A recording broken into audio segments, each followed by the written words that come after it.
Chers téléspectateurs, chères téléspectatrices, auditeurs, auditrices, internautes, nous sommes très heureux de vous retrouver pour la deuxième saison de votre émission littéraire Préface et le 20e numéro de celle-ci. On se trouve, comme vous le constatez, dans un nouveau décor et au fil des émissions, vous découvrirez de nouvelles rubriques et bien sûr, de nouveaux auteurs. Un petit point d'histoire. La littérature antillaise est plus complexe qu'il n'y paraît. En effet, tout le monde, ou presque, a entendu parler du mouvement de la négritude autour des poètes comme Césaire, Damas et Senghor, ainsi que du courant de la créolité porté par Chamoiseau, Glissant et Confiant. Mais en fait, avant ces courants de pensée et d'écriture, la littérature est marquée par le courant doudouiste, constitué d'auteurs descendants de colons et de personnes appelées communément mulâtres. Cette littérature se caractérisait par l'exotisme, la nostalgie, le mythe des îles heureuses. L'auteur que nous recevons aujourd'hui n'est certainement pas un doudouiste. Il s'inscrit dans le courant de la créolité. Sa carrière d'écrivain est particulièrement riche car il excelle autant dans le genre de la poésie que dans celui du roman et de la nouvelle. Il a écrit 11 romans, 10 recueils poétiques, 5 nouvelles et 4 œuvres pour la jeunesse. À travers ces textes, c'est l'humain dans sa complexité et dans son environnement qu'il met en mots. D'ailleurs, il a dit quelque chose de très beau et de fondamental à propos de la lecture et de l'écriture. Ernest Pépin a dit ceci: lire, c'est recréer l'âme des choses, écrire, c'est fabriquer un nid pour les œufs de la mémoire. Poète et romancier, ou romancier-poète, le style de notre invité se distingue notamment par la richesse du langage qu'il utilise. En effet, c'est un génie de la métaphore, mais pas seulement. Sa carrière d'écrivain débute en 1984 avec un recueil intitulé « Au verso du silence ». D'autres suivront, tels que Salve et Salive en 1986, Africa Solo en 2001 ou encore pour Haïti en 2010. Poète avant tout, qu'il écrive en vers ou en prose, il mélange le français et le créole dans des textes luxuriants d'une grande richesse stylistique et plein d'images puissantes. Ses propos sont extraits donc du site internet La Fondation de la Mémoire pour l'esclavage. Son premier roman, L'Homme au bâton, publié aux éditions Gallimard, est récompensé du prix littéraire des Caraïbes en 1993 et connaît un vif succès. Il poursuit avec Tambour à Belle en 1996, puis en 2014 avec Le Griot de la peinture, en 2019 La Souvenance et en 2021 La Veuve aux mille rivières. Bien entendu, si jamais je devais passer en revue toutes les œuvres, mon introduction serait bien trop longue. Alors, il serait difficile en quelques mots de retracer la brillante carrière de cet écrivain, professeur de lettres, présentateur d'une émission littéraire, officier de l'Ordre des Arts et des Lettres, chevalier de l'Ordre national du mérite, critique littéraire et récipiendaire de nombreux prix littéraires. C'est avec un immense honneur que nous recevons aujourd'hui Ernest Pépin, Monsieur Ernest Pépin. Après avoir passé en revue ses œuvres majeures, nous nous attarderons sur son dernier roman, La Veuve aux mille rivières, publié aux éditions Caninas et mis en voix par les éditions Une voix, une histoire, avec la voix d'Isabelle Nanesi. Bonjour Ernest Pépin. Bonjour. C'est vraiment une grande émotion pour moi de te recevoir sur ce plateau. Alors, c'est vrai que j'ai essayé de te présenter en quelques mots, oui, mais tu penses bien que c'est quand même assez difficile de pouvoir dire à quel point ta carrière est immense. Alors, je vais rentrer quand même dans le vif du sujet. Qu'est-ce qui t'a amené à l'écriture? L'écriture m'a été donnée dès l'enfance, je dirais, pour plusieurs raisons. La première raison est que mes parents étaient des enseignants. D'accord. Ils m'ont fait baigner dans l'univers du livre. Ma mère enseignait le français, mon père était directeur d'école. La deuxième raison est que j'ai toujours été fasciné par les écrivains. Enfant, je voulais voir la photo de Victor Hugo. J'allais apprendre que Balzac avait des cannes. J'allais apprendre que Musset avait des livres comme chien. Bref, je m'intéressais à tout ce qui concernait la littérature, notamment française, parce que c'est ce qu'on nous enseignait à l'époque. Bien sûr. Ensuite, comme j'étais un enfant très solitaire, très renfermé, j'avais peur très sévère, qui ne voulait pas ressortir de la maison, j'ai pris l'habitude de lire. Et je me souviens que je lisais même la nuit. Et je faisais une tente avec le drap, un balai, j'éclairais avec une pile, et je lisais comme ça, et avec un plaisir extraordinaire. Donc j'avais une passion de l'écriture, vraiment une passion. Et donc, est-ce que tu es d'accord avec ceux qui disent que généralement, ceux qui écrivent, ce sont ceux qui ont lu? Est-ce que tu es d'accord avec cette affirmation-là? Je pense qu'on ne peut pas écrire sans avoir lu. Je suis persuadé, il y a des gens qui disent aujourd'hui, malheureusement, que je ne lis pas les autres pour ne pas gâcher mon talent. Je dis, mais c'est une bêtise incommensurable. Il faut absolument lire pour former son imaginaire, former son vocabulaire, saisir ses émotions, savoir ciseler des mots, des phrases, une pensée. Donc je crois que c'est fondamental et c'est indispensable. Je suis entièrement d'accord avec toi. Alors, en fait, je ne l'ai pas précisé, mais je pense que tu as l'habitude de m'entendre dire que je me permets de te tutoyer, que c'est une conversation que nous allons avoir. Ça ne me gêne absolument pas. D'accord. Alors, tu as ton premier recueil, Au verso du silence. J'ai beaucoup aimé ce titre-là, Au verso du silence. Est-ce que tu peux dire à ceux qui nous écoutent de quoi il est question et quelles sont les émotions ou les thèmes qui dominent dans ce recueil? Quand j'ai écrit Au verso du silence, j'étais dans une période très césarienne de dire, fondamentalement, et très branché sur la Guadeloupe profonde et réelle.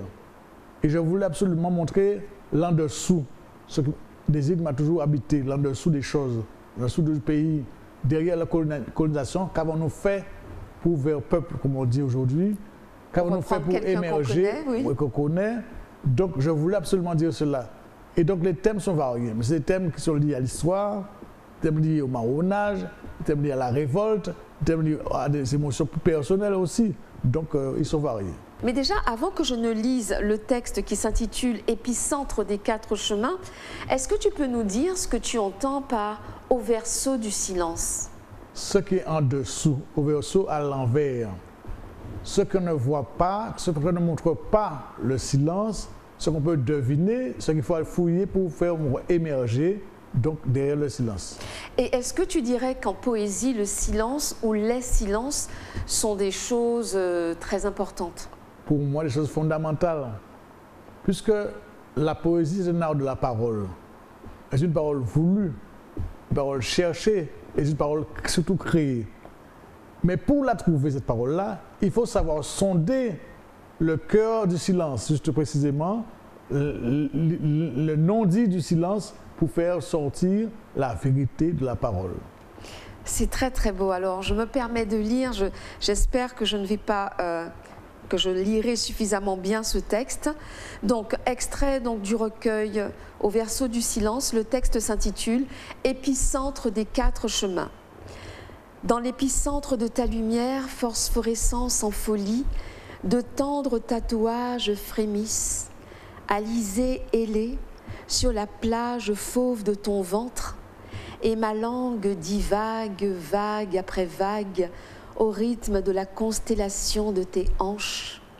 Balaie à grands coups de balai de fougères les nuages de la pesanteur, beau feuillage flambé vert, potomitant de cocagne, fluviale femme, tu ouvres la saison adolescente des seins neufs, par-dessus la cicatrice du temps, bivalve la trompette de ton offrande aux quatre chemins de l'amour. Donc ça dit tout.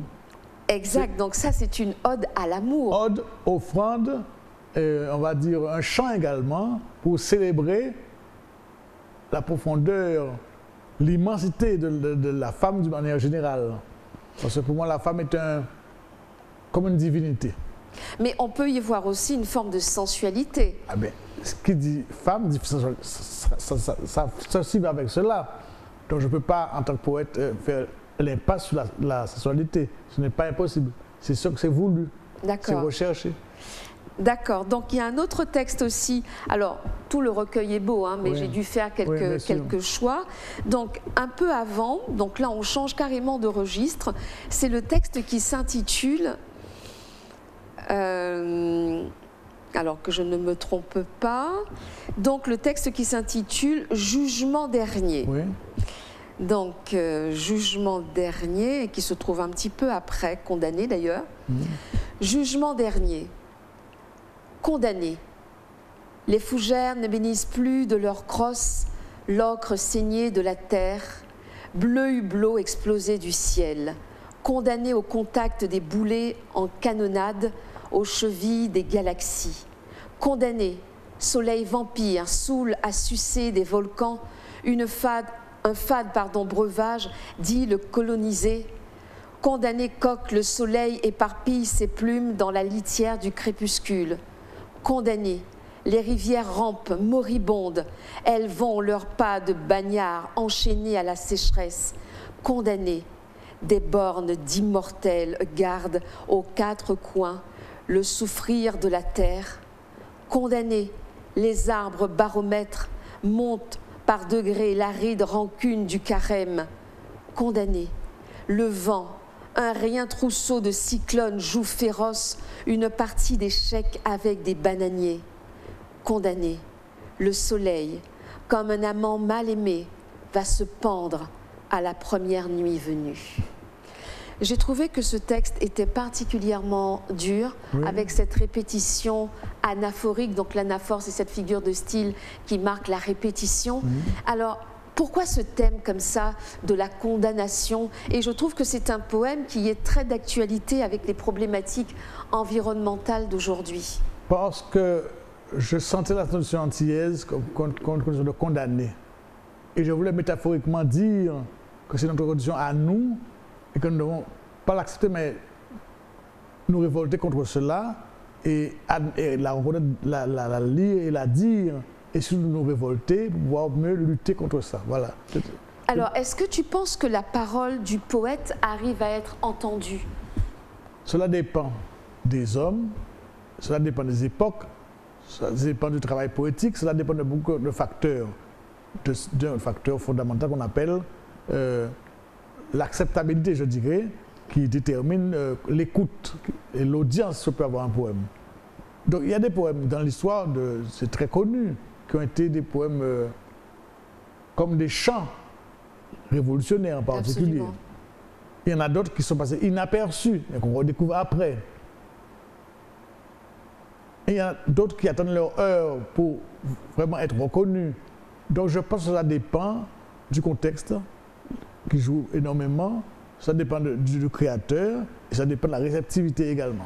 Donc, est-ce que tu penses qu'effectivement, pour pouvoir recevoir et accueillir une œuvre, il faut une certaine maturité du public, du lecteur? Est-ce que c'est ça? Je pense qu'on veut parler de formation du lecteur. Parce que très souvent, malheureusement pour nous autres Antillais, en tout cas je ne sais pas pour le reste, nous avons un public qui lui n'est pas tellement instruit. C'est d'ailleurs pourquoi ton émission est fondamentale et essentielle. Parce que quand je dis instruit, il n'est pas instruit en poésie, il n'est pas instruit en littérature, c'est ce que je veux dire. Il n'est pas formé dans cette matière-là. Parce qu'il faut une écoute, une manière de prendre les choses, de comprendre les choses pour les accompagner et pour finalement les aimer. Parce que le but, c'est d'aimer la littérature, et aimer la parole, et aimer le dire. Donc voilà ce que je pense personnellement. D'accord. Donc on va poursuivre cet entretien. Donc tout à l'heure on a parlé donc de ce recueil donc Au berceau du silence. Il y a une autre œuvre dont on a beaucoup parlé qui a fait grand bruit, c'est ce roman L'homme au bâton. Je crois qu'effectivement, une fois qu'on dit, parce que j'ai mené comme ça une enquête autour de moi, et j'ai demandé aux gens, quand je vous dis Ernest Pépin, quelle est l'œuvre qui vous vient systématiquement ou spontanément à l'esprit? Et la première œuvre qui est citée, c'est L'homme au bâton. Alors, c'est ton premier roman qui parle donc de ce fait divers qui a donc marqué les années 50, je crois.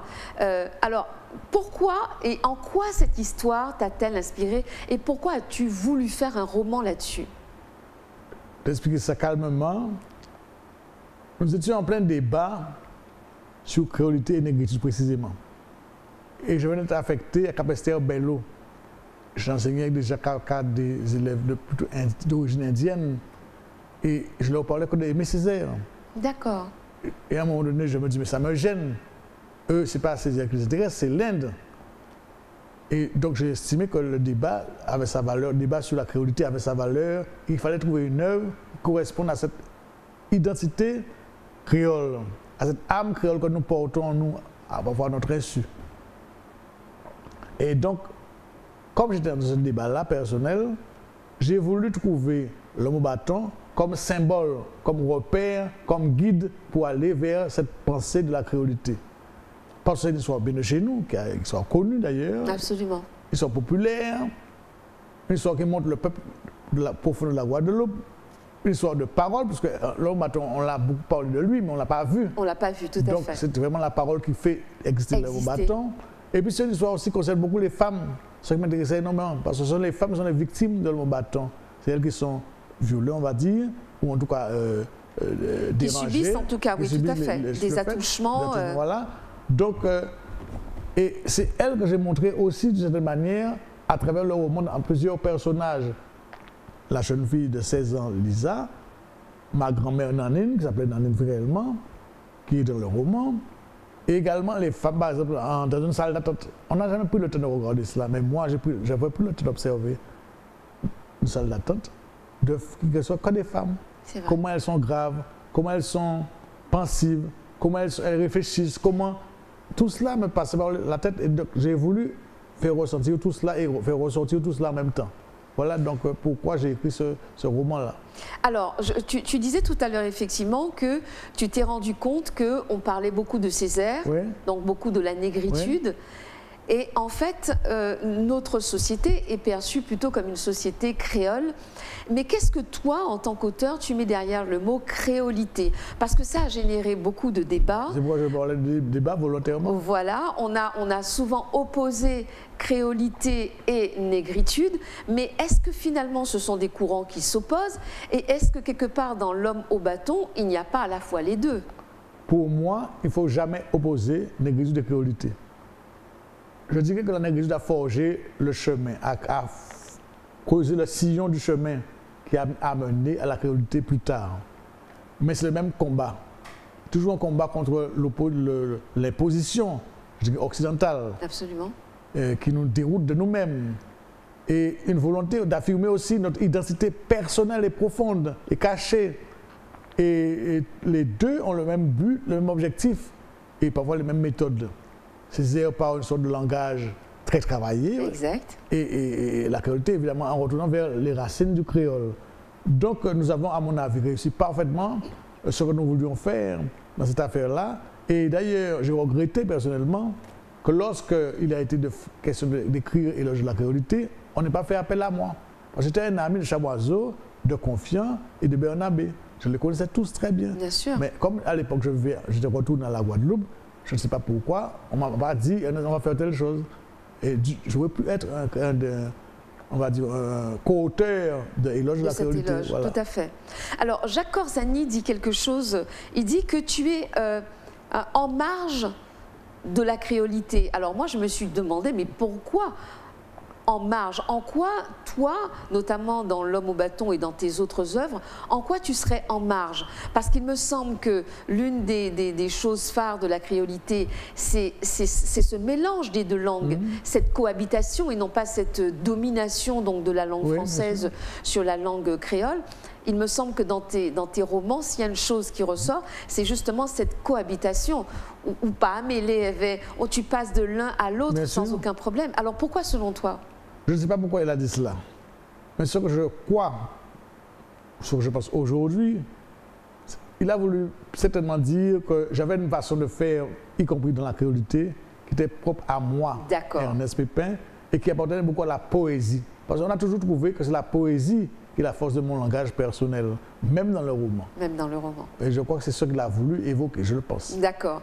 Parce qu'effectivement, s'il y a une chose qui caractérise ton écriture, et c'est ce que je disais dans l'introduction, c'est tes métaphores, les figures de style nombreuses que tu utilises, pour parler de la moindre chose, tu ne vas pas la décrire de manière banale. Je dirais même, je vais tenter cet adjectif vulgaire. Et c'est pour ça que, ça c'est moi, mais je t'ai souvent associé à Baudelaire, en ce sens que tu arrives à donner de la beauté à des choses qui pourraient, des choses du quotidien, un petit peu comme Francis Ponge aussi. Tu arrives par le biais des métaphores à rendre quelque chose de banal magnifique. Et c'est pour ça que je dis que ça, c'est un talent immense. Je m'adresse donc aux téléspectateurs, aux auditeurs, aux auditrices. Ça, c'est un talent immense. Faire ressortir la beauté, l'extrême beauté de quelque chose de banal. Je pense que fondamentalement, je suis un homme très sensible, de sensibilité, de grande sensibilité et d'émotivité également. Donc je ressens profondément ce que j'écris et surtout ce que je vois, ce que je ressens à travers les choses. Et c'est pourquoi le thème de la femme est important pour moi, parce que quand je regarde une femme, je suis un homme ému, bouleversé, et vraiment transporté. Et c'est ça que j'ai trouvé les mots, ils veulent dire ce transport, cette admiration, cette chose extraordinaire que l'on ressent, et qu'il n'y a même pas de mots pour dire ça.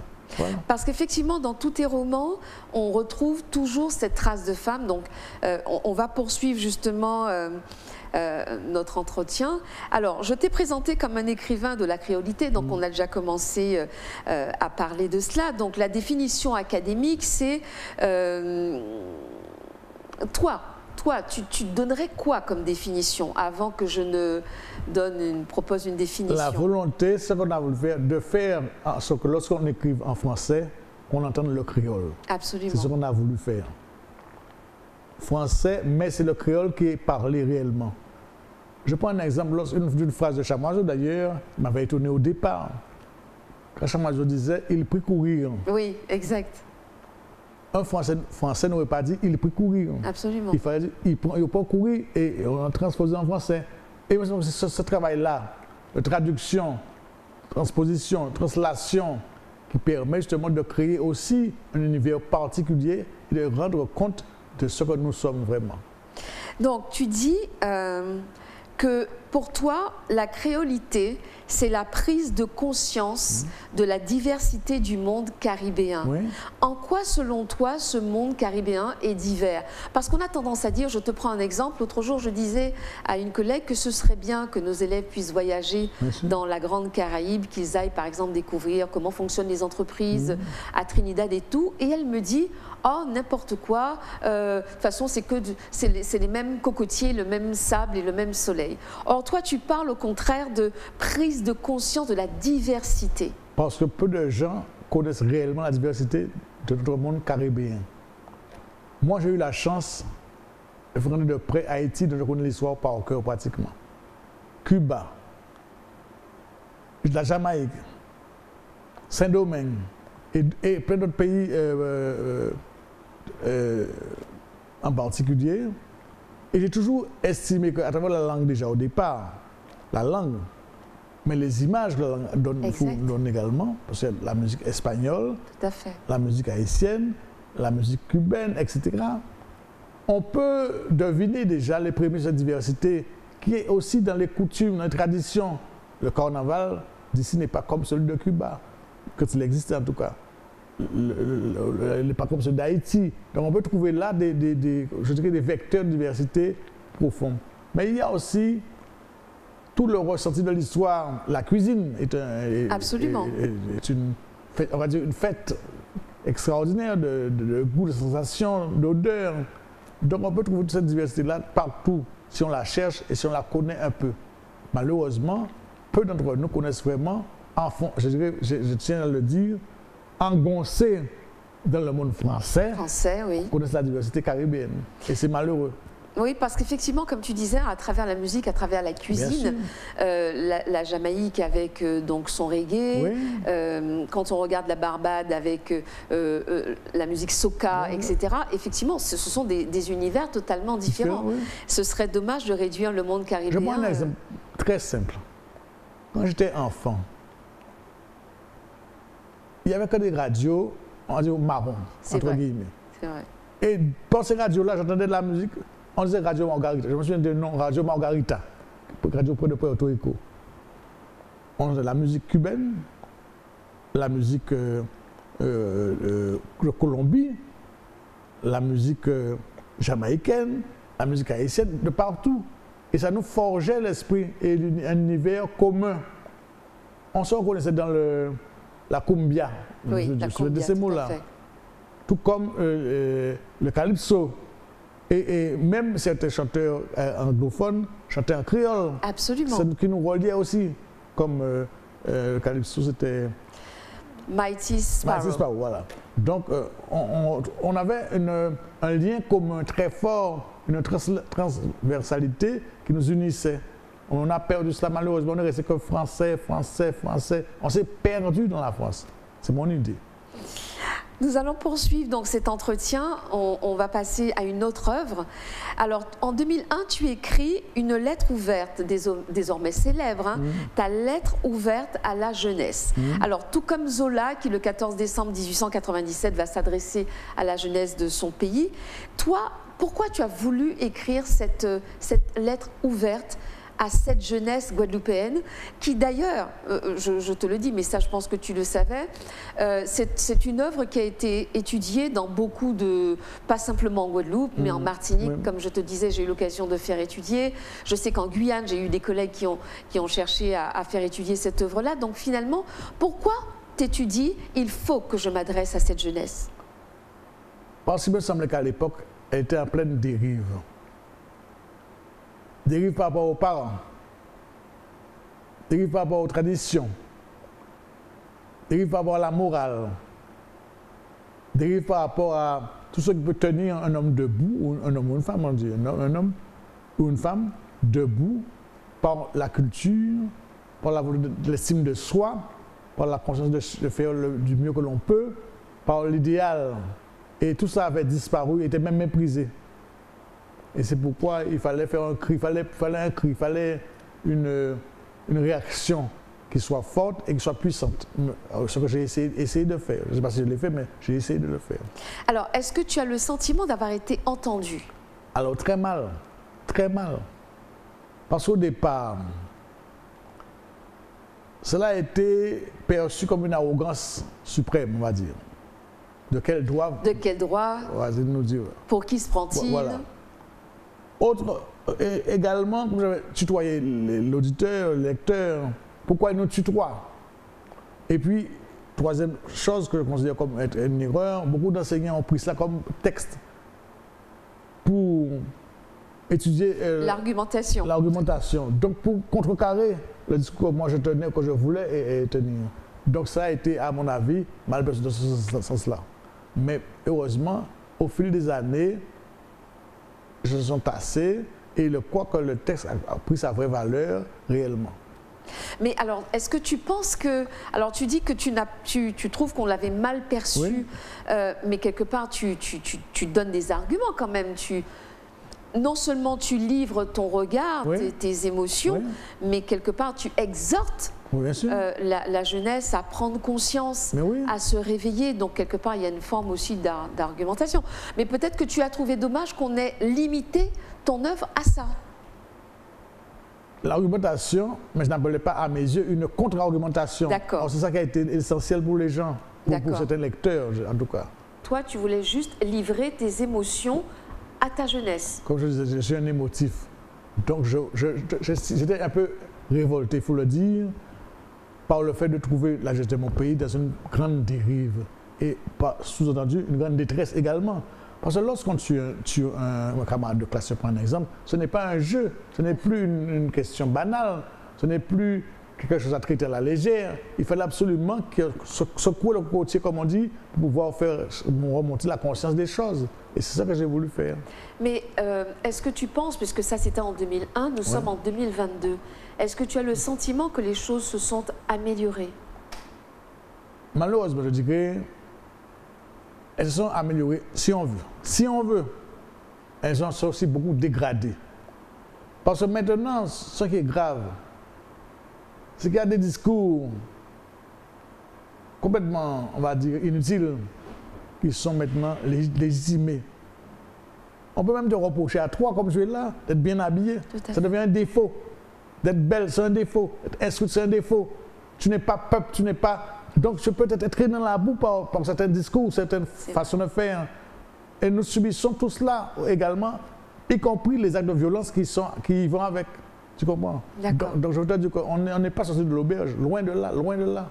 D'accord. Parce que tant la pensée ne peut pas être sauvée, confortée, solidifiée, encouragée, l'homme est perdu, l'homme ou la femme. L'être humain est perdu. Absolument. Or, c'est ce que nous vivons à l'heure actuelle. J'écoute souvent la télévision. Je n'ai que ça à faire. J'écoute des gens sérieux, on va dire sérieux, hommes importants, hommes politiques, hommes, tout ce que l'on veut, qui disent des énormités, qui conduisent droit au fascisme. Tout à fait. Au fascisme. Et ils ne se rendent même pas compte qu'ils font le lit du fascisme. C'est grave. C'est très grave. Je ne donne pas d'exemple, mais je suis effaré souvent, effondré.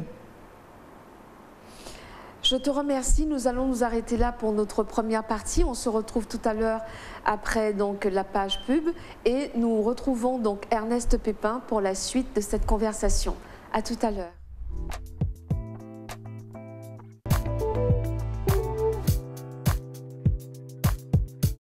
Nous nous retrouvons donc pour la deuxième partie de cette conversation avec Ernest Pépin.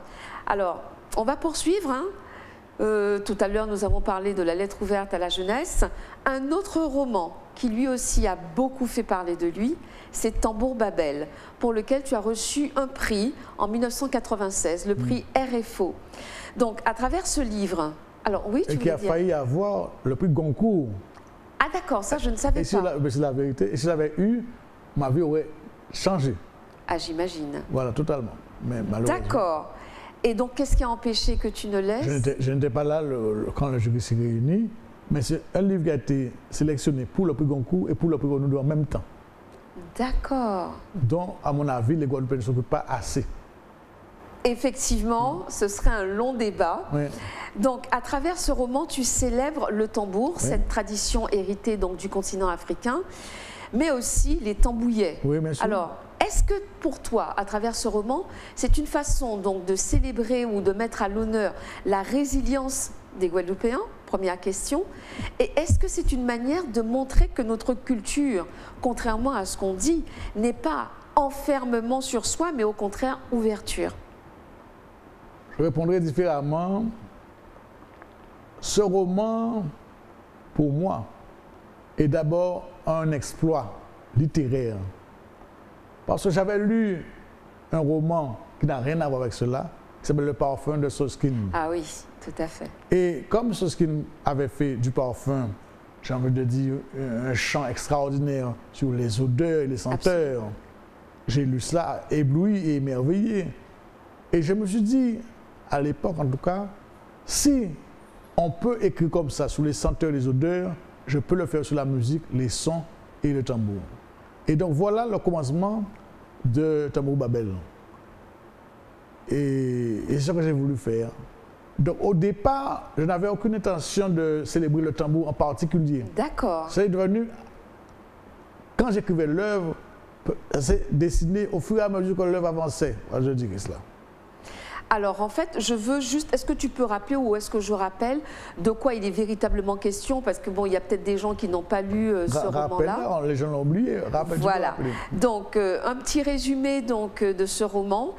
Le récit dont l'action est située donc, dans le village de Grosse-Montagne en Guadeloupe retrace l'histoire d'un grand maître tambourineur, Éloi, surnommé Maître Tambouillet ou Docteur Tambour. Celle de la rivalité entre son fils Napoléon, surnommé aussi Napo, n'est-ce pas, et de son fils illégitime Basile. Éloi renie Napoléon. Alors tu vas nous dire tout à l'heure pourquoi est-ce qu'il le renie, voyant qu'il est dépourvu du talent, n'est-ce pas, musical qu'il a lui, hein, Éloi, et il va préférer son fils illégitime qui lui semble avoir ce talent. Souvent on a tendance à dire que je déroule toujours qu'à son plutôt, comme disait Martiniquais. Donc, et lui préfère Basile, tambouronner au tambouillé, aussi doué et rusé, car il cherche à détrôner apparemment son propre père aussi. Alors, l'oralité joue un rôle très important dans ce roman. Donc, est-ce qu'à travers aussi ce jeu des personnages, parce qu'il y a aussi quelque chose qui tourne autour de Hermantia, pourquoi effectivement tu montres cette rivalité? Parce que je suis parti au départ de l'histoire de Caïn et d'Abel. C'est ça, cette opposition fondamentale biblique entre deux personnages qui devraient être soudés, Caïn et Abel. Et il fallait prendre ça comme moteur de la relation et moteur aussi du jeu du tambour dans le roman, et par conséquent montrer comment l'injustice parfois est commise, comment il faut se battre aussi pour réparer, j'ai envie de dire, le malheur initial de ne pas être choisi ou de ne pas être aimé, et triompher finalement. Parce que ça se termine par le triomphe de celui qui n'avait pas été choisi au départ. Exactement. Alors, est-ce que c'est aussi une forme de métaphore de la société guadeloupéenne? Ah ben, totalement. Les personnages sont guadeloupéens, même dans leur nom.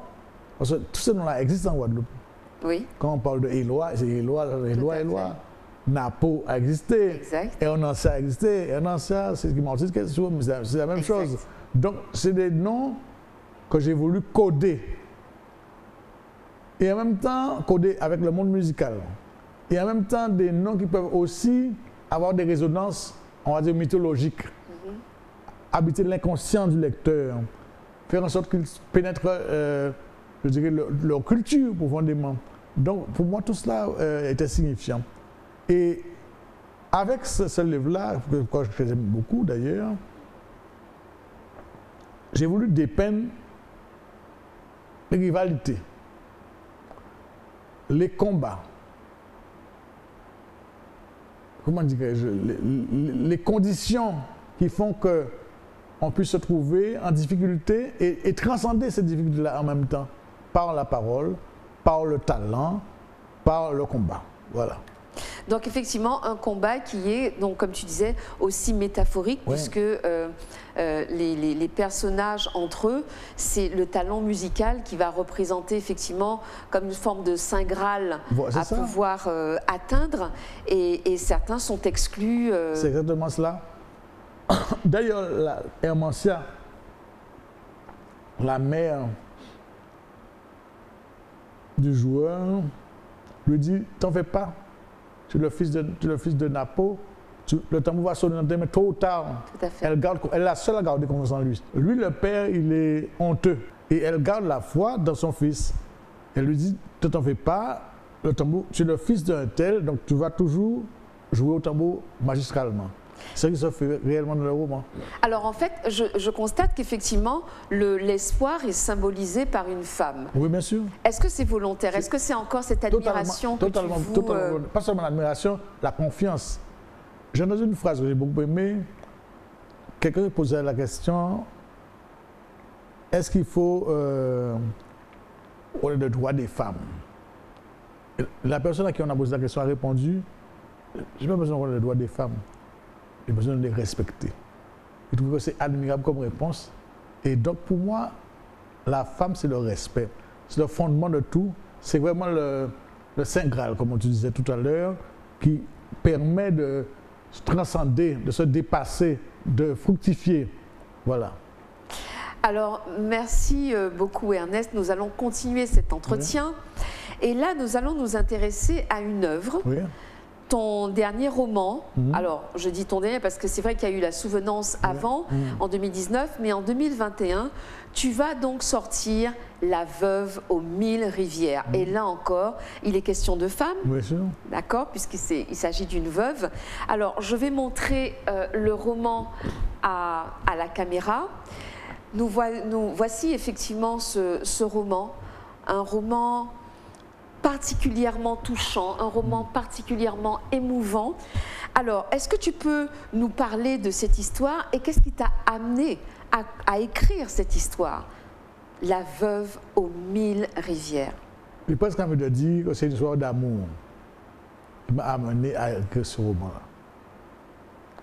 Parce que j'ai appris qu'une amie que j'aimais beaucoup avait perdu son mari.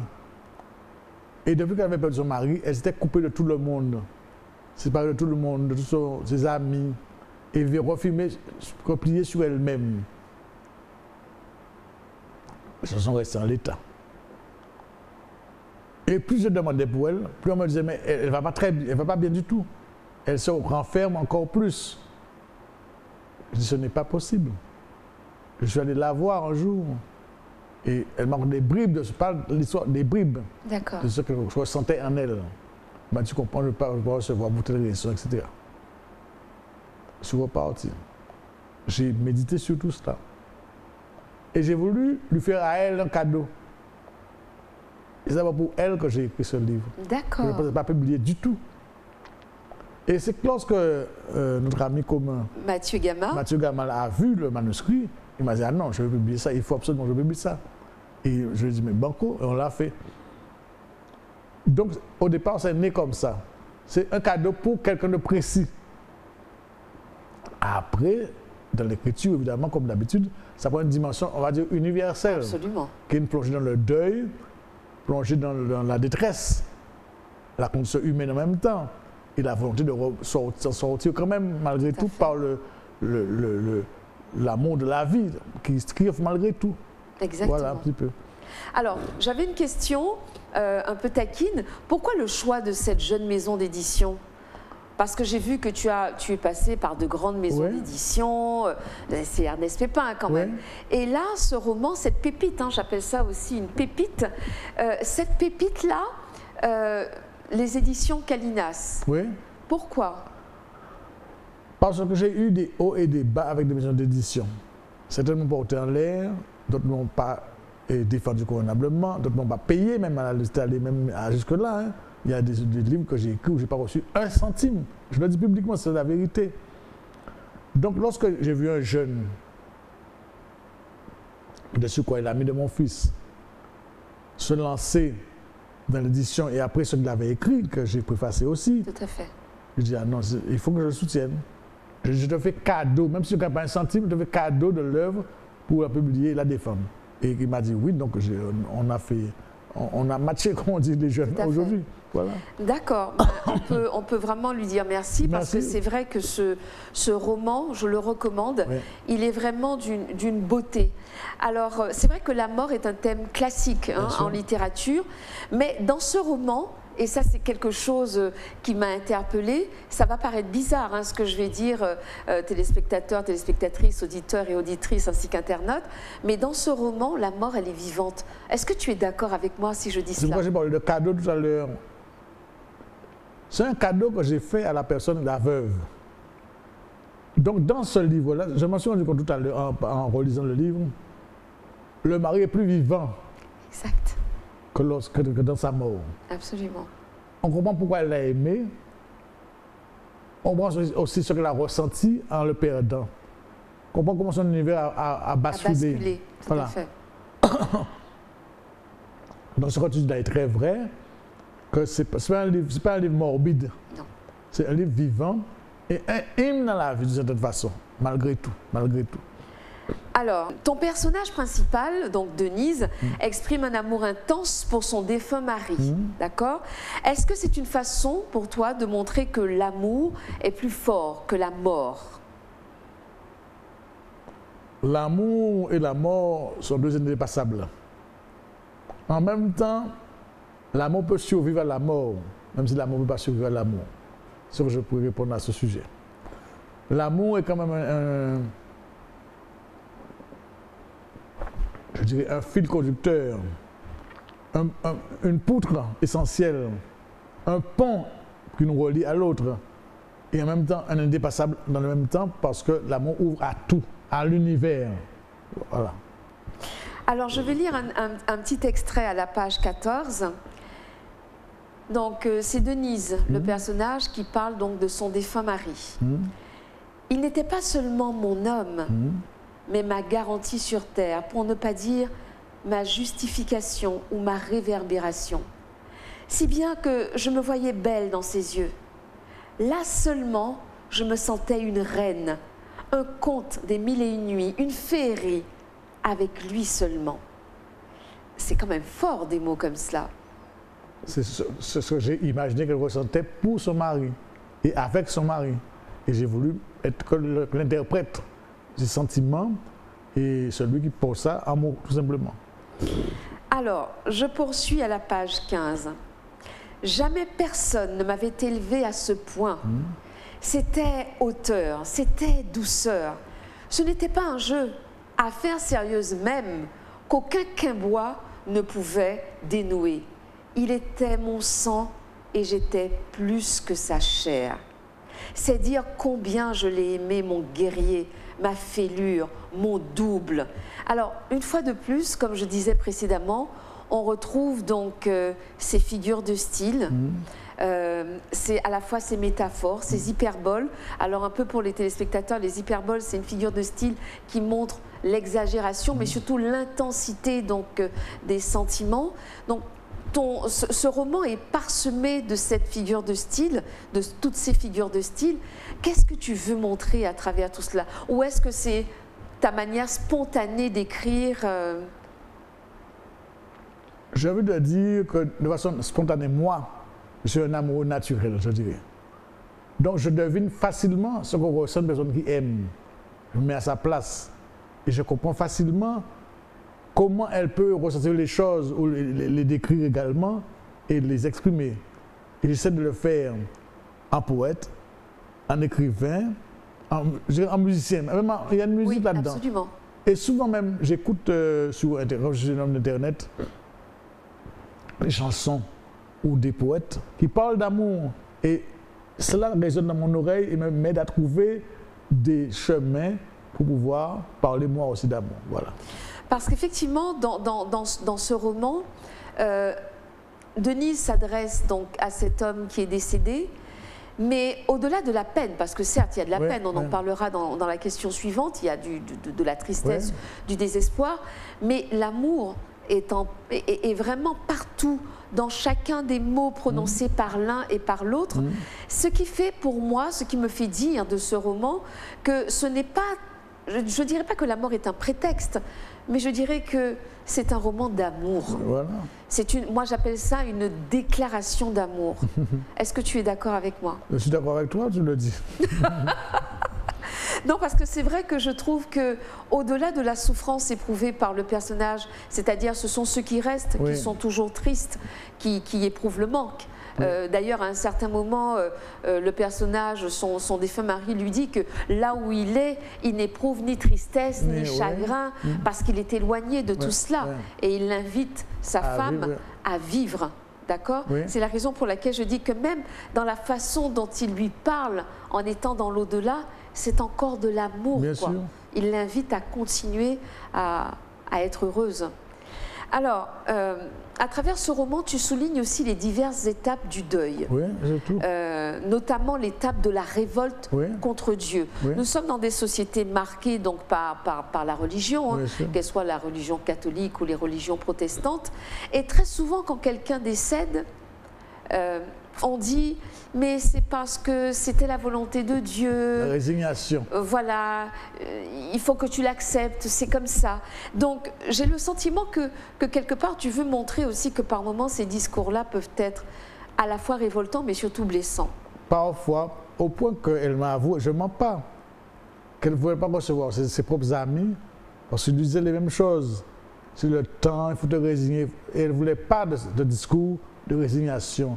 Discours d'assujettissement, discours d'acceptation. Elle était contre à mort. Donc elle voulait, même son corps était contre, parce qu'elle a vécu une période d'anorexie. D'accord. Bien sûr, elle s'est révoltée à sa manière. Et même elle allait plus loin, à la fin. Elle va mettre le corps de son mari dans sa peau, quoi. Elle va se faire tatouer, le mot que je cherchais. Donc par conséquent, il y a tout cela dans le roman. Et j'ai voulu que ces étapes-là soient bien montrées pour montrer comment le deuil n'est pas une plongée verticale, c'est un cheminement. D'ailleurs, j'écris à peu près, on devient une veuve. On devient veuve. Voilà. Tout à fait. Exact. Alors, elle dit à un certain moment, un sentiment d'injustice chiffonne mon corps et il m'est même arrivé, moi si croyante, de douter de l'existence de Dieu. Un véritable père n'aurait jamais permis cela. Alors je les maudis, les traitai de tous les noms qui me venaient, les écrasai comme un mille-pattes sous mes talons. J'ai injurié sans savoir que c'était moi-même que j'injuriais. Notre Père, je vous ai tourné le dos. La Vierge Marie, j'ai retiré mes pieds. Alors pareil, on retrouve encore, comme ce qu'on disait tout à l'heure, le mélange du créole français, parce que là, j'ai beaucoup aimé cette phrase, parce qu'elle a fait écho à des choses que j'ai déjà lues dans d'autres romans, notamment par exemple dans Pluie et vent sur Télumé Miracle, quand Télumé parle à un certain moment. Et j'aime cette façon-là, cette façon que tu as de dire les choses, parce que ça donne, et est-ce que c'était le but recherché, une forme d'authenticité? Toujours, c'est une volonté totale d'être authentique, d'être vrai, d'être dans la vérité. Ce que je vais montrer dans mes romans en particulier, c'est que on ne peut pas nous dissoudre dans le français, dans l'esprit français, dans la langue française, dans le français français. Nous sommes nous. Ça veut dire que nous avons une particularité, une originalité et même une créativité qu'il faut manifester à travers l'écriture, à travers les arts de manière générale, mais là, puisqu'on parle d'écriture, et qu'il faut trouver le moyen de donner des armes, je dirais des armes miraculeuses, on va dire. Miraculeuses, tout à fait. À ce style de vie, quoi. Alors, je disais que j'ai été surprise par la première de couverture. Parce que c'est vrai que quand on entend veuve, on a tendance à voir une personne âgée.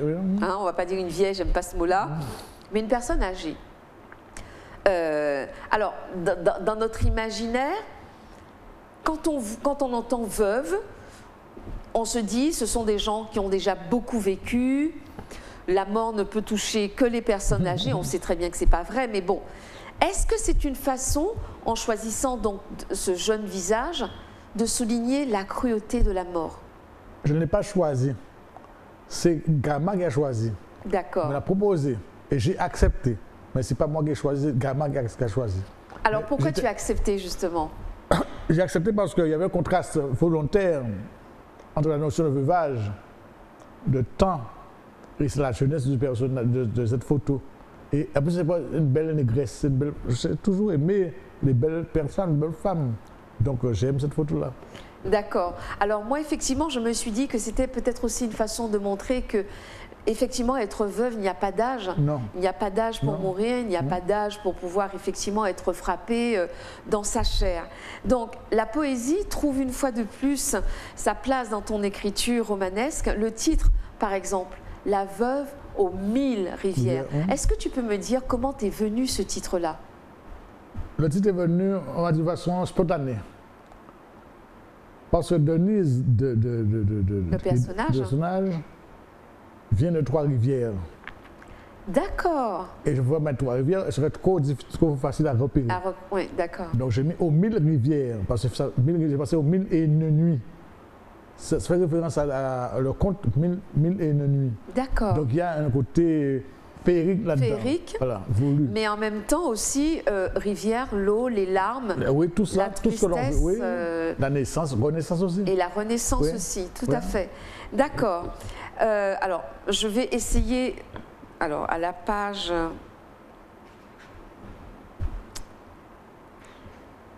« 66 ». Longtemps j'ai perdu le goût des choses vivantes. Longtemps je me suis coulée dans un tunnel. Donc là encore, couler, ça fait penser à l'eau. Je crois qu'il m'a fallu partir, faire mon deuil sans les miens. Malgré toute leur prévenance, je n'arrivais pas à le faire avec eux et il me semblait préférable que dans cette affaire, chacun y aille à son rythme. Donc ça me fait penser à ce que tu disais tout à l'heure, qu'elle a à un certain moment préféré se retrouver seule. Bien sûr. Parce qu'elle avait le sentiment, même si les personnes étaient remplies de bonnes intentions. Que les mots étaient faux. Que les mots étaient faux, mais que je pense que dans ces moments-là, les mots peuvent sonner très creux aussi. Voilà. Même si on est animé de la plus grande affection pour ceux qui nous sont chers. Alors, dans ton roman, tu as choisi de faire les personnages s'exprimer à la première personne. Oui. Ça aussi, j'ai trouvé cela très beau. J'avais l'impression qu'ils nous parlaient. Ce que j'ai voulu, c'est important ce que tu dis là, c'est ce que j'ai voulu, moi, volontairement. Donc c'est vraiment cela. Donc, tu as voulu créer une forme d'intimité, de complicité avec ton lecteur. Voilà. Et donc, est-ce que tu penses qu'en choisissant ce biais, que chacun des deux dise « je », est-ce que tu as le sentiment que le lecteur arrive à mieux entrer dans les pensées des personnages? Je voulais qu'il éprouve à son tour ce que éprouvaient les personnages du roman. Qu'il revive à sa manière ce deuil, qu'il comprenne cette révolte, qu'il aille au-delà et qu'il ouvre la porte à l'espérance finalement. Voilà. Alors, je vais quand même faire une petite lecture avant d'arriver à ma dernière question. Mais je peux te la poser. Oui. Comment le public, comment tes lectrices et tes lecteurs ont-ils reçu ce roman-là? Sachant qu'effectivement, tu as déjà écrit des choses assez différentes les unes des autres. Tu as un roman où tu rends hommage au peintre Basquiat. Bon, là, ce roman-là, comment a-t-il été reçu? Selon moi, très bien. J'ai des échos très positifs. Les gens ne m'attendaient pas à ce registre-là, d'une part. Et d'autre part, les gens sont étonnés de savoir comment un homme peut écrire, avoir une écriture aussi féminine en même temps. Absolument. Voilà, ça a fait interroger poser beaucoup de questions. Donc, ils ont reçu ça très bien, ils ont trouvé que c'est réussi.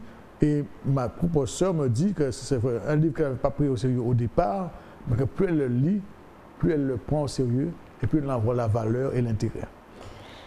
Alors, pour faire référence tout à l'heure au personnage qui s'exprime à la première personne, chacun s'exprime à la première personne, c'est le mari de Denise qui lui parle.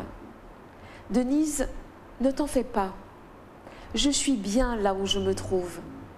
La mort me traite comme une mère. Je ne manque de rien, je ne souffre de rien.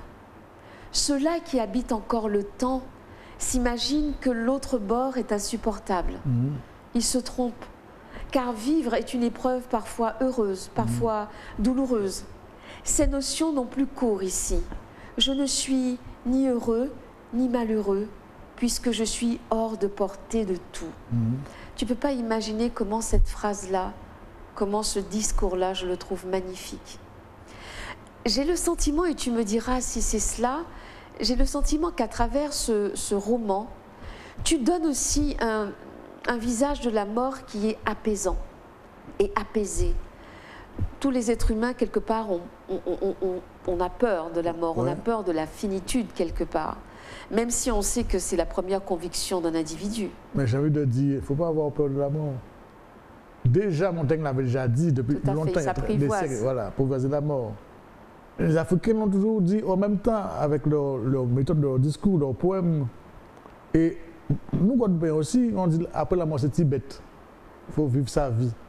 Mais on sait en même temps que la mort est un voyage. C'est un autre aspect de continuer à vivre. Une autre dimension du vivre. Donc il ne faut pas avoir peur de la mort, même si elle est douloureuse, il faut savoir l'accepter et savoir de façon créatrice, on va dire. Alors qu'est-ce que tu entends par de façon créatrice ou créative? C'est compliqué. J'ai envie de dire que la vie est un versant.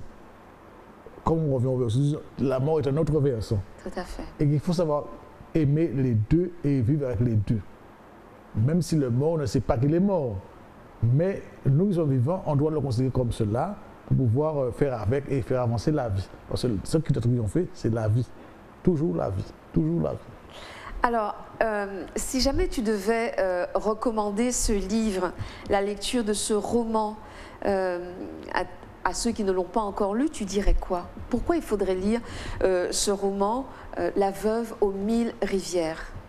Parce que c'est un roman de méditation en même temps sur une chose atroce qui est la mort, sur une coupure, une séparation, une distance, une mise à distance. Et en même temps, c'est un roman de réconciliation avec la vie, avec l'amour, avec les racines de l'amour, avec ce qui peut nous amener à nous dépasser et à transcender. Finalement, le mot revient souvent, ce qu'est la condition humaine. Parce qu'après tout ça, c'est la condition humaine. Vivre, mourir, c'est la condition humaine. Absolument. Alors, nous allons nous arrêter là. Je vais lire un dernier passage. Et c'est pour ça que je dis que c'est aussi un roman de l'espoir. Denise qui dit « Je reste toujours Denise, la campagnarde et la rebelle. Telle une sentinelle, je garde la maison. Certains me demandent « À quoi bon, puisqu'Henri n'est plus là ?» Selon eux, il n'y a rien à garder. Ils se trompent. C'est précisément pour cette raison que je dois maintenir sa présence. Religieusement, je lui rends hommage tel un être sacré. Par son départ, je suis devenue plus qu'une femme. Sinon, je ne serais pas veuve. Ernest, nous te remercions énormément. On te retrouve tout à l'heure pour la conclusion. Oui. Avant de passer aux autres rubriques que les téléspectateurs connaissent déjà, nous passons à notre seconde coupure pub. À tout à l'heure.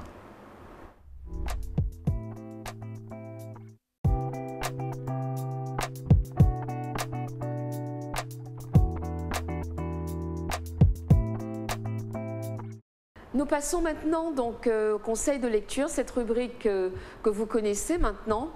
Alors, aux éditions Caraïbes Éditions, un roman de Marie Do, ou Marie Do, parce que logiquement il y a un accent, qui s'intitule « Fais danser la poussière ». Maya, née à Paris, élevée dans les années 70, est une petite fille différente qui vit mal son métissage. Sa mère est blanche et son père est noir. Sa passion pour la danse la sauve. Maya réalise son rêve, se fait engager par un chorégraphe mondialement connu, un noir américain. L'adaptation visuelle de ce roman a été faite pour France 2 et a touché au moins 6 millions de téléspectateurs lors de sa première diffusion. Aux éditions Negmaron maintenant, Soukou Niamé de Raymond Pater-Thorin. Dès que Mamie Yaya disait « Je demande la main », tous se précipitaient autour d'elle dans le salon et répondaient d'une seule voix « Accordé ». En ce samedi soir, l'aïeul avait décidé de s'entourer de sa descendance pour lui raconter une histoire spéciale. Une histoire qu'elle avait véritablement vécue. Elle voulait leur dire la vérité avant de fermer définitivement les yeux. Ce secret, c'était une histoire cachée que sa famille gardait honteusement. Et enfin, aux éditions Une voix, une histoire, Au bout du petit matin, l'émotion de Marie-Pierre Loiseau, dite Mappy. C'est un recueil poétique lu par Mappy. Pourquoi Mappy et pourquoi maintenant? Parce que cette poétesse martiniquaise sème sa parole généreusement dans le cœur de nos gens et des gens de la diaspora noire depuis déjà quelques années. Parce que le temps est venu pour que toutes ces personnes aient sa poésie entre leurs mains. Parce que Mappy a aussi besoin de la nourriture et de l'énergie dont cette publication sera la source. Voilà donc pour les quelques conseils que je pouvais vous donner. Nous allons maintenant passer à une autre rubrique que vous connaissez aussi, c'est la minute de la lectrice et du lecteur.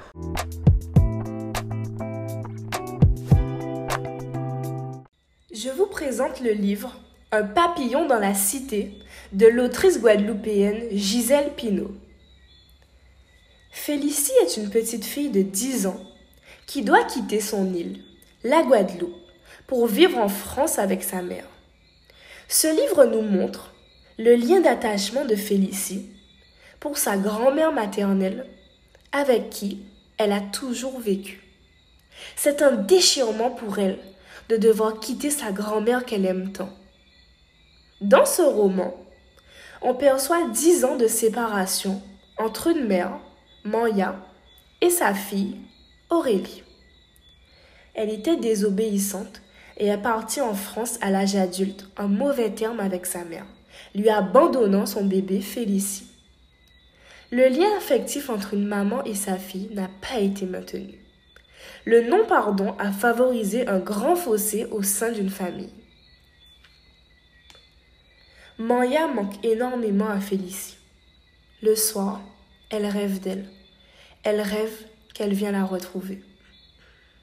Elle lui envoie des lettres en cachette de sa mère. Sa grand-mère ne sait ni lire, ni écrire. Mais elle fait confiance à sa meilleure amie, Laurine, pour transmettre ses doux messages. À travers les souvenirs et les songes de Félicie, on apprend la culture de la Guadeloupe et quelques coutumes, telles que le repas des fêtes de Noël, qui montrent les saveurs de l'île, la musique, les tambours et la convivialité entre voisins et familles. Félicie est une jeune fille courageuse et forte qui a su s'adapter à son nouveau milieu familial. Avec son beau-père Papa Jo, sa maman Aurélie et son petit frère Mimi. Elle devait s'occuper de Mimi en l'absence des parents et est donc devenue plus autonome et plus débrouillarde. Durant sa première année en France, à l'école, Félicie a rencontré un ami, Mohamed. Il a 2 ans de plus qu'elle. Une forte amitié s'est créée entre eux. Lors d'un voyage de classe d'1 semaine en Guadeloupe, Félicie a enfin pu revoir sa grand-mère au bout de 2 ans de séparation. Les retrouvailles sont joyeuses. Manya est étonnée de voir sa petite fille ici, en Guadeloupe, car Félicie a voulu lui faire la surprise. C'est un moment de joie, d'amour, un soulagement de se revoir. Elle a également pu enfin faire découvrir à Mohamed la mère qu'il n'avait jamais vue. C'était son rêve. Je recommande ce livre qui est rempli de tendresse et d'affection. Le lecteur peut imaginer chaque détail de l'histoire car les faits sont réels lorsqu'on connaît la Guadeloupe. On a l'impression de lire le journal intime de Félicie. À la fin, nous comprenons le petit message de Félicie qui a une passion pour l'écriture. Ce roman m'a plu. Il a les senteurs de la Guadeloupe. Il peut nous faire voyager à travers les mots. À vos lectures, chers lecteurs.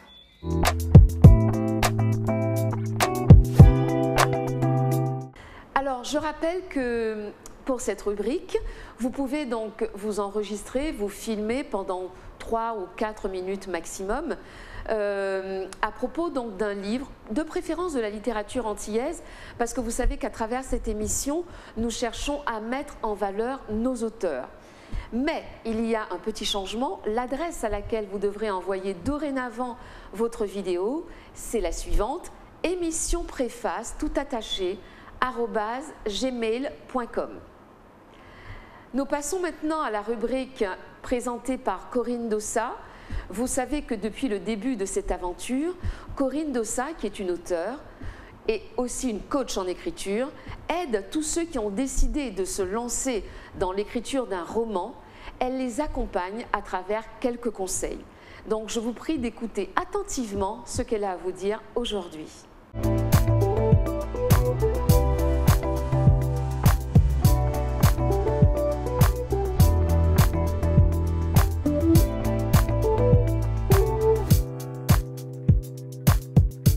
Chers aspirants auteurs et autrices, bonjour, on poursuit nos capsules d'écriture. Aujourd'hui, même si on parle de roman, on va parler de cohérence et de règles. Écrire un roman, c'est génial. On a tous les pouvoirs. On a le droit de poser notre cadre. On a le droit d'y mettre tout ce qu'on veut. Mais ensuite, une fois qu'on l'aura fait, on devra nous-mêmes le respecter. Vous pouvez admettre la magie dans votre histoire. Vous pouvez créer de l'absurde. Tout est OK. De même, les particularités de vos personnages, elles sont forgées par vous. Donc, vous faites ce que vous voulez. Le lecteur, lui, une fois qu'il a commencé l'écriture de votre roman, il accepte de facto toutes vos règles. Mais le contrat entre lui et vous, c'est que ça fonctionnera tant que vous aussi, vous respectez les règles et vous ne débordez pas du cadre. Vous devrez, à chaque instant de votre écriture, confronter votre récit à la cohérence du cadre. Si vous créez une planète, par exemple, sur laquelle le sol est noir, il ne peut pas, 10 pages plus tard, ce sol devenir marron. Si vous dites que vos personnages ont le don d'ubiquité, c'est-à-dire qu'ils peuvent être à plusieurs endroits au même moment, Ensuite, n'allez pas créer un conflit parce qu'ils sont retenus quelque part et qu'ils ne peuvent pas s'évader. Il n'y a plus aucune logique et vous sortez du cadre. Restez dans la logique du monde que vous avez vous-même créé, sous peine tout simplement de perdre votre lecteur parce qu'il ne croira plus à votre monde et donc il ne croira plus à votre histoire. D'où l'importance ici de faire pour soi-même des fiches. Même si c'est vous qui en êtes l'auteur, réellement, régulièrement, vous pouvez sortir du cadre. Vous pouvez dire à un moment que votre personne a les yeux bleus et 20 pages plus loin qu'il a les yeux marrons. Vous oubliez. Et vous pouvez, et ça peut être très important parce que votre lecteur, il s'y perd totalement. Donc, n'hésitez pas à faire des fiches. Et ceci sera d'autant plus important si le monde que vous avez inventé est totalement différent du monde contemporain. Inventez un monde absolument extraordinaire, mais balisez le terrain. Faites des fiches de lieux, des fiches de personnages auxquels vous allez tout le temps vous référer pour ne pas perdre le fil. Moi, je le fais régulièrement et je vous assure, j'ai des personnages qui au début avaient 5 ans, au milieu du personnage, on avait 8 et à la fin, on avait 9. Je vous assure que ça m'est arrivé une fois, pas 2. Ensuite, j'ai systématiquement fait des fiches. À la semaine prochaine.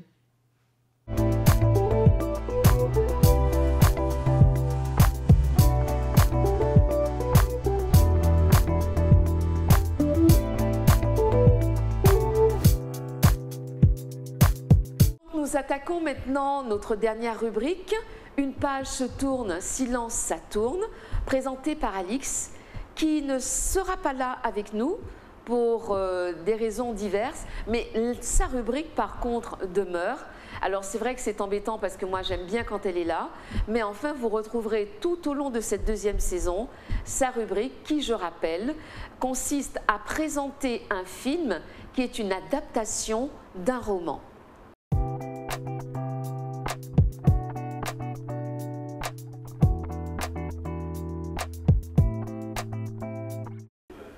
Bonjour et ravie de vous retrouver pour cette deuxième saison. Aujourd'hui, je vais vous parler d'un roman autobiographique adapté en film à succès, À la recherche du bonheur. Chris Gardner est un modeste représentant de commerce dont les revenus non réguliers sont précaires. Sa vie familiale s'en retrouve grandement affectée. Linda, sa compagne, peine à endurer leur train de vie. Découragée, elle quitte Chris et le laisse avec Christopher, leur enfant alors âgé de 5 ans. Tandis qu'elle s'apprêtait pour la énième fois à promouvoir son invendable stock de machines médicales, Chris fait la rencontre d'un riche courtier en bourse et se découvre une ambition, devenir heureux, devenir courtier. Il fait alors tout pour gagner l'attention des employeurs et finir par décrocher un stage bénévole dans une société de courtage réputée avec une grande opportunité à la clé. Mais criblé de dettes et sans argent, il est rattrapé par sa détresse financière et va devoir s'acharner pour conserver sa dignité, encouragé par l'amour de son fils. À la recherche du bonheur est inspiré d'une histoire vraie. Le titre original de l'adaptation cinématographique américaine est le même que celui du livre autobiographique publié en 2006, The Pursuit of Happiness. Chris Gardner, l'auteur, est né dans le Wisconsin en 1954. D'une famille aux revenus modérés, il a passé les premières années de sa vie dans plusieurs familles d'accueil, suite à l'incarcération de sa mère, dénoncée par le propre père de Chris pour travail dissimulé. Il n'a donc jamais vécu avec son père biologique, mais s'est juré que lui-même serait toujours présent pour ses enfants. Malgré son mariage malheureux et ses 2 incarcérations, sa mère, Betty Jean Triplett, a été une source d'inspiration, de force et de confiance en soi-même. Elle a encouragé Gardner à croire en lui-même et à semer en lui les graines de l'autosuffisance. Gardner la cite en disant « Tu ne peux dépendre que de toi-même, la cavalerie ne viendra pas ». À partir des difficiles expériences qu'il a vécues dans son enfance, Chris Gardner a décidé que l'alcoolisme, la violence conjugale, l'abus, la maltraitance d'enfants, l'analphabétisme, la crainte et l'impuissance étaient toutes les choses qu'il voulait éviter à l'avenir et que ses futurs enfants n'auraient jamais à subir. Il réussira à gravir les échelons de la galère jusqu'à la fortune. En 1987, il fonda sa propre maison de courtage, Gardner Rich & Co. à Chicago, avec un capital de $10 000, avec pour simple mobilier une table qui faisait office de bureau dans la journée, sur laquelle il servait également les repas. Le film, À la recherche du bonheur, sort le 15 décembre 2006 aux USA et le 31 janvier 2007 en France. Réalisé par Gabriel Musino et publié par Columbia Pictures, il a rapporté 163 millions au niveau national et au box-office et plus de 300 millions dans le monde. Le film a pris quelques libertés avec l'histoire de Chris Gardner. Certains détails des événements qui ont effectivement eu lieu sur plusieurs années ont été compensés en un temps relativement court. Dans le film, le personnage de Chris Gardner, interprété par Will Smith, va devoir faire face à de lourdes difficultés. Il a du mal à vendre ses machines médicales, courant les cabinets afin d'écouler son stock toute la journée durant, quand on ne les lui vole pas. Sa femme Linda, lassée de cette situation précaire et rejetant la faute sur son conjoint, quitte le foyer familial, laissant seuls Chris et leur fils Christopher, incarné par Jaden Smith, à leur triste sort. Accumulant les dettes, Chris va tout faire pour s'en sortir, porté par l'amour de son fils. Tout en essayant de vendre ses dernières machines pour maintenir la tête hors de l'eau financièrement, il décroche un stage dans une firme de courtage où seul un élu sur une vingtaine de stagiaires sera embauché.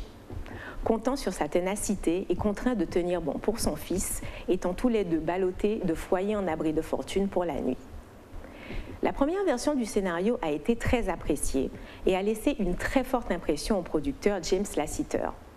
Lorsque j'avais regardé le reportage, je m'étais dit que c'était une fantastique leçon de vie, mais je ne voyais pas comment en faire un film. Quand j'ai lu le scénario, j'ai été impressionnée et bouleversée. Steve Conrad, le scénariste, avait saisi l'essence même de ce que devait être le film. Dès lors, Will et moi étions partants. Les interprétations de ce dernier et de son fils Jaden dans les rôles de Chris et Christopher sonnent toujours justes. Et Will Smith prouve ici qu'il peut exceller dans d'autres genres cinématographiques que les films d'action ou comédie, bien qu'il ait déjà montré une autre facette de son jeu d'acteur dans iRobot. Le duo père-fils est très touchant et leur complicité est à chaque instant palpable derrière l'écran. Will Smith est désarmant dans ce rôle de père, faisant tout pour rendre heureux son enfant. Il ne peut s'imaginer sa vie sans son fils à ses côtés. Ce fils qui est désormais le seul lien le retenant à la vie, le faisant tenir. Il ne peut être séparé de lui, même pour une nuit. Will Smith explique comment le tournage s'est passé avec son fils.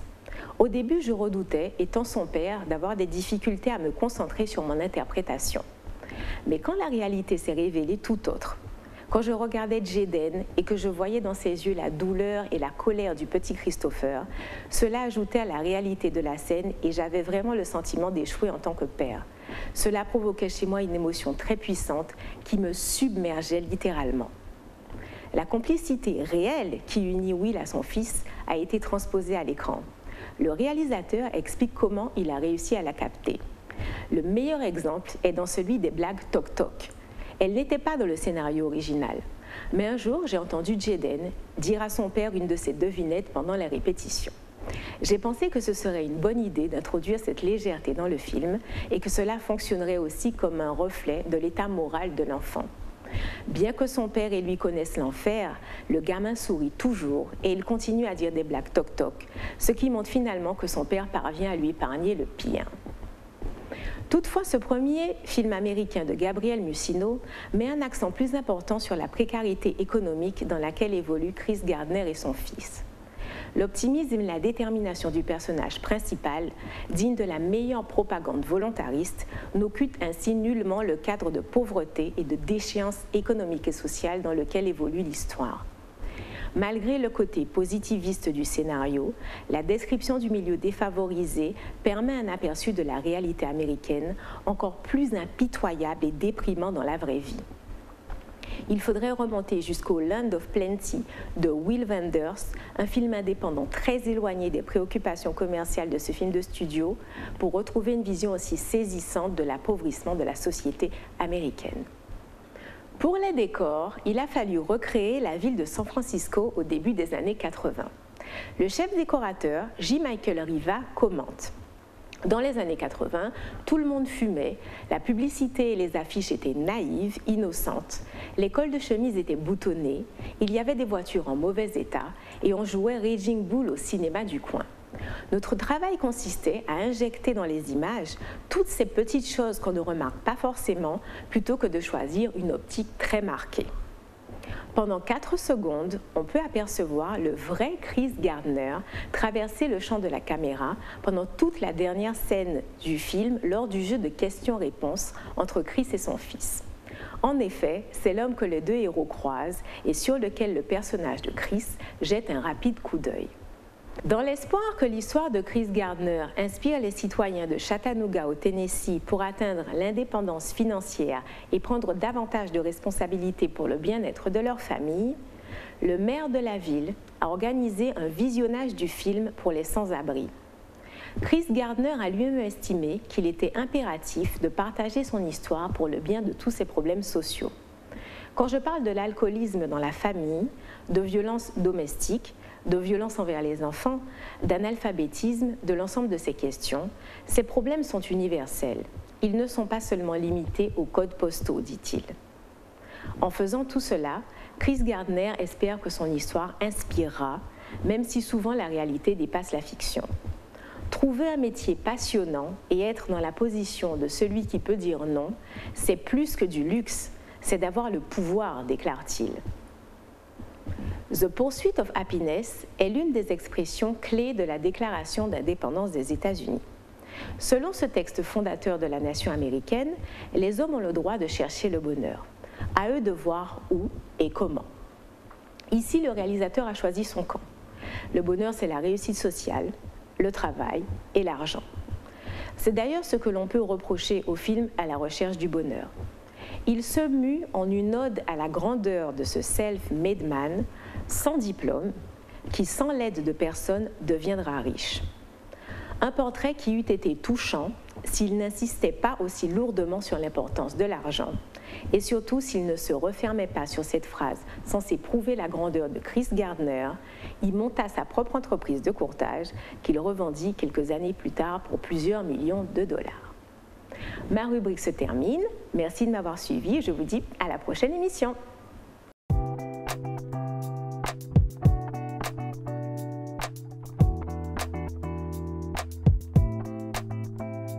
Donc nous remercions Alix pour cette rubrique à travers laquelle nous apprenons toujours autant de choses. Et je me tourne pour la conclusion vers Ernest. Ernest, qu'est-ce que tu pourrais dire à nos téléspectatrices, téléspectateurs, auditeurs, auditrices, parce que je rappelle que l'émission est diffusée aussi en radio sur la radio Éclair. Qu'est-ce que tu pourrais dire à ceux qui nous écoutent et nous regardent? Je pense en particulier qu'un auteur n'est rien s'il n'est pas porté par son propre peuple. C'est d'abord le peuple qui l'a formé, qui peut le porter au nu et qui doit le digérer, on va dire. Donc voilà ce que j'ai à dire. Alors je crois que le mot d'Ernest Pépin est très clair. C'est vrai que les auteurs n'existent que parce qu'il y a des lecteurs. Bien sûr. Or, si effectivement nous, lecteurs, ne mettons pas en avant nos auteurs, alors finalement, on dira que ceux qu'ils écrivent, toutes les œuvres qu'ils écrivent sont des lettres mortes finalement. Or, un peuple aussi se caractérise par la qualité de ses auteurs. Et ici, nous avons un grand auteur, comme je le rappelais dans l'introduction, qui a une œuvre qui est dense. Cette émission s'achève. Je te remercie beaucoup, Ernest, d'avoir accepté mon invitation. J'ai toujours admiré ton travail, donc je suis fier d'être là et que ça doit continuer. Merci beaucoup, en tout cas, Ernest. Et je dédie cette émission à une amie qui a perdu la vie. Et une amie qui était aussi fan de ton écriture, une amie qui m'a beaucoup encouragée pour cette émission, et je lui dédie cette émission-là. Je dis à chacun à très bientôt, et restez à l'écoute, et surtout lisez, ou alors écoutez, puisque vous savez que maintenant, à travers l'édition Une voix, une histoire, vous pouvez écouter nos auteurs. À très bientôt. Au revoir.